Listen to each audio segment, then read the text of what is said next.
Sebatang pohon pisang berdiri di tengah ruas Jalan Cemara Ujung, tembus Perumnas, Kelurahan Alalak Utara, Banjarmasin, Selasa tadi. Pohon pisang itu sengaja ditanam warga di jalan yang rusak sebagai bentuk protes kepada pemerintah.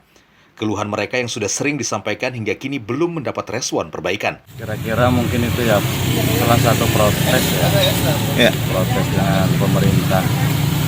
Karena ini sudah lama rusak jalannya, jadi nggak pernah ada perhatian dari pemerintah daerah lah ya, dari Kota Madia. Sedangkan jalan satu-satunya yang pintu untuk memasuki Kota Banjarmasin. Rusaknya jalan ini dirasakan warga cukup lama dan dinilai sangat mengganggu aktivitas mereka. Termasuk para pengendara yang melintas, mengingat jalur ini menjadi satu-satunya akses pengendara dari Barito Kuala menuju Banjarmasin. Kondisi ini kerap menimbulkan kemacetan panjang serta debu dan becek. Dari Banjarmasin, Tim Liputan, Kalsel 1net.